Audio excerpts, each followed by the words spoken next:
Doctor D&B കഥാ vlogs. ഞാൻ doctor ദേവി. ഇന്ന് ഞങ്ങളിവിടെ വന്നിരിക്കുന്നത് ഞങ്ങളൊരു പുതിയ സീരീസ് സ്റ്റാർട്ട് ചെയ്യുവാണ്. മെഡിക്കൽ സീരീസാണ് ഞങ്ങൾ സ്റ്റാർട്ട് ചെയ്യുന്നത്. അതായത് മെഡിക്കലിൽ ഓരോ കണ്ടീഷൻസ്, അതായത് ഇപ്പോൾ നെഞ്ചുവേദന വന്നാൽ എന്ത് ചെയ്യും, പനി വന്നാൽ നമ്മൾ എന്തൊക്കെ ശ്രദ്ധിക്കണം, അങ്ങനെയുള്ളൊരു സീരീസ് തന്നെ ഞങ്ങളിന്ന് സ്റ്റാർട്ട് ചെയ്യുവാണ്. അപ്പം നിങ്ങൾ എല്ലാവരും അത് കണ്ടിട്ട് കമൻറ്റ് ചെയ്യുക, സബ്സ്ക്രൈബ് ചെയ്യുക, ലൈക്ക് ചെയ്യുക ആൻഡ് ഷെയർ.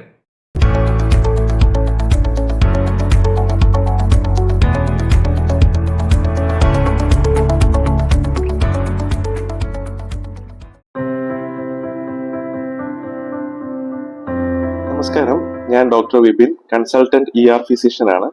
അപ്പം ഞാൻ ഇന്ന് ഇവിടെ സംസാരിക്കാൻ പോകുന്നത് ചെസ്റ്റ് പെയിനെ കുറിച്ചാണ്. നെഞ്ചുവേദന എങ്ങനെയാണ്, ഹാർട്ടിന്റെ റിലേറ്റഡ് പെയിൻ ആണോ അതോ വേറെ എന്തെങ്കിലും കാരണങ്ങൾ കൊണ്ടാണോ നെഞ്ചുവേദന വരുന്നത്, അതിന് എന്തൊക്കെ കാര്യങ്ങളാണ് നമ്മൾ ശ്രദ്ധിക്കേണ്ടത്, അതുമായി നമ്മൾ ഹോസ്പിറ്റലിൽ ചെല്ലുമ്പോൾ എന്തൊക്കെയാണ് ചെയ്യുന്നത് എന്നും കൂടി ഒരു ഇതാണ് ഞാനിവിടെ അവതരിപ്പിക്കാൻ പോകുന്നത്. അപ്പൊ നെഞ്ചുവേദന മെയിൻലി പറയുന്ന ഹാർട്ടിന്റെ പെയിൻ ആണെങ്കിൽ മെയിൻലി നെഞ്ചത്തൊരു ഭാരം ഇരിക്കുന്ന പോലെയാണ് പെയിൻ യൂഷ്വലി ഫീൽ ചെയ്യാതെ. അത് ഇന്റൻസിറ്റി കൂടി വരും. നടക്കുമ്പോഴുള്ള വേദന, കിതപ്പ്, ശ്വാസം മുട്ടല്, കൈലോട്ട്, രണ്ട് കൈലോട്ടും വരാം. ചിലവർ പറയും ലെഫ്റ്റ് ഹാൻഡിലോട്ട്, അല്ല, രണ്ട് കൈയിലോട്ടും വരാം. താടി, ചിലപ്പോൾ താടിക്ക് ഇവിടെ മാത്രം പെയിൻ വരാറുണ്ട്, നമ്മൾക്ക് ഇവിടെ മാത്രം പെയിൻ വരും. പിന്നെ പുറകിലോട്ട് പോകും, ഷോൾഡറിലോട്ട് പോകും. ഇതെല്ലാം കാർഡിയാക് പെയിൻ ആണ് നമ്മൾ ആദ്യം സസ്പെക്ട് ചെയ്യേണ്ടത്. എപ്പോഴും 50 വയസ്സ് കഴിഞ്ഞ ഒരാള് ഇങ്ങനെ ഒരു സിംറ്റം കാണിക്കുകയാണെങ്കിൽ എത്രയും പെട്ടെന്ന് ഹോസ്പിറ്റലിൽ ചെന്ന് ECG എടുത്ത് നോക്കേണ്ടത് വളരെ അത്യാവശ്യമാണ്. ഇത് അല്ല, കാർഡിയാക്കിന്റെ മാത്രമല്ല വേറെയും എമർജൻസീസ് ഉണ്ട് നെഞ്ചുവേദന വരുന്നത്. ഇപ്പം COPD എന്ന് പറഞ്ഞൊരു കണ്ടീഷൻ ഉണ്ട്. അതായത് പുകവലി കാരണം ശ്വാസകോശത്തിൽ ചേഞ്ചസ് വന്നുണ്ടാവുന്ന ഒരു അസുഖമാണ് COPD. അങ്ങനെയുള്ളവർക്ക് കുമളകൾ കെട്ടാം ഈ ലങ്സിനകത്ത്. അത് പൊട്ടി എയർ കളക്ട് ചെയ്യുന്ന ഒരു കണ്ടീഷൻ ഉണ്ട്, ന്യൂമോതൊറാക്സ്. അത് വളരെയധികം ഒരു മെഡിക്കൽ എമർജൻസിയാണ്. പെട്ടെന്ന് തന്നെ എക്സ്റേ എടുത്ത് അത് കണ്ടുപിടിച്ച് അത് ഡീകംപ്രസ് ചെയ്തില്ലെങ്കിൽ ആളുടെ ജീവന് തന്നെ വളരെ ഹാനികരമാണ്. അതല്ലാതെ വേറെയും കണ്ടീഷൻ ഉണ്ട്. അന്നനാളത്തിന് വിള്ളൽ വരാം, പൊട്ടൽ വരാം. അതും ഒരു എമർജൻസി കണ്ടീഷനാണ്. അതല്ല വേറെ അയോട്ടിക് ഡൈസെക്ഷൻ, അതായത് മേജർ ധമനികളിലുള്ള വിള്ളൽ, പ്രഷർ കൂടി, അങ്ങനെയുള്ള എല്ലാ പ്രശ്നങ്ങൾക്കും ഈ നെഞ്ചുവേദനയായിട്ട് ഒരു മോസ്റ്റ് കോമൺ ഗ്യാസ്ട്രൈറ്റിസ്. അപ്പോൾ പലരും വിചാരിക്കുന്നത് ഗ്യാസ് കിട്ടിയ പോലെയാണ്, വയറിന്റെ അവിടെ ആയിരിക്കും വേദന വരുന്നത്. അപ്പൊ ചിലർ ചോദിക്കാറുണ്ട്, ഇവിടെയല്ലേ ഡോക്ടറെ എനിക്ക് വേദന, എന്തിനാണ് ECG എടുക്കുന്നത്? ഇത് പറയുവാണെങ്കിൽ പൊക്കിളിന്റെ മുകളിലോട്ടുള്ള എല്ലാ വേദനയും ഒരു 60-50 വയസ്സ് കഴിഞ്ഞ ആൾക്കാർ ആദ്യമേ ECG എടുത്ത് കാർഡിയാക് കോസ് അല്ലാന്ന് റൂൾ ഔട്ട് ചെയ്യുന്നത് വളരെയധികം ഉപകാരമായിരിക്കും. പിന്നെ നെഞ്ചുവേദനയായിട്ട് ഒരു ഹോസ്പിറ്റലിൽ ചെല്ലുമ്പോൾ യൂഷ്വലി എന്താണ് അവർ ചെയ്യുന്നത്? ആദ്യമേ നമുക്ക് ECG എടുത്ത് നോക്കും. ഇപ്പോൾ 1-2 മണിക്കൂറേ ആയിട്ടുള്ളൂ വേദനയുണ്ടെങ്കിൽ ചിലപ്പോൾ ചേഞ്ചസ് കാണിക്കണം എന്നില്ല. പക്ഷെ പെയിൻ പെർസിസ്റ്റ് ചെയ്യുകയാണെങ്കിൽ ആദ്യമേ ഒരു ഇഞ്ചക്ഷൻ തരും വേദന കുറയ്ക്കാനുള്ളത്. എന്റെ കൂടെ ഗ്യാസിന്റെ ഇഞ്ചക്ഷൻ കൂടെ തരും.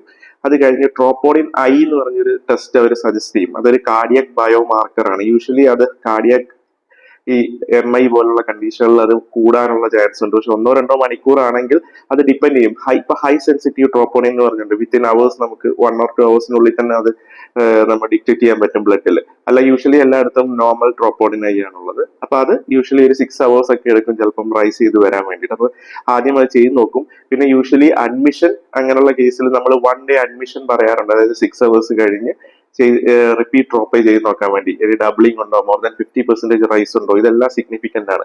അതല്ല, നമ്മൾ ഇഞ്ചക്ഷൻ എടുത്തു വരുമ്പോൾ തന്നെ ഇഞ്ചക്ഷൻ എടുത്തു, ഗ്യാസിന്റെ മരുന്ന് കഴിച്ചു, എന്നിട്ടും പെയിൻ പെർസിസ്റ്റ് ചെയ്യുകയാണെങ്കിൽ വീണ്ടും ECG എടുത്ത് നോക്കും. അപ്പൊ ചിലവർ ചോദിക്കും, വന്നപ്പോൾ ECG എടുത്തതല്ലേ, പിന്നെ എന്തിനാ ECG എടുക്കുന്നത്? അല്ല, ഇനിഷ്യലി ECG ചേഞ്ച് നോർമൽ ആണെങ്കിൽ പോലും വിത്തിൻ 20 minutes 15 minutes കഴിയുമ്പോൾ പെയിൻ ഉണ്ടെങ്കിൽ വീണ്ടും നമ്മൾ ECG എടുത്ത് നോക്കിയാൽ അതിൽ ചേഞ്ചസ് കാണാനുള്ള സാധ്യത വളരെ കൂടുതലാണ്.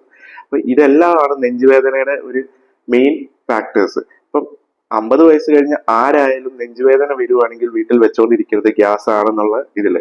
അപ്പൊ ഇതിന്റെ ഒരു മെയിൻലി കുറച്ച് കാര്യങ്ങളുണ്ട്, നമുക്ക് പെട്ടെന്ന് അറിയാൻ പറ്റും ഇത് എന്തെങ്കിലും കാർഡിയാക് കോസ് ഉള്ള പെയിൻ ആണോ. അതായത് ഒന്ന് ഞാൻ പറഞ്ഞ പോലെ നടക്കുമ്പോഴുള്ള കിതപ്പ്, നടക്കാൻ പറ്റൂല, ഒരു ഭാരം പോലെ തോന്നും, ശ്വാസം മുട്ടൽ അനുഭവപ്പെടും, സ്റ്റെപ്പ് കയറുമ്പോൾ കിതയ്ക്കും.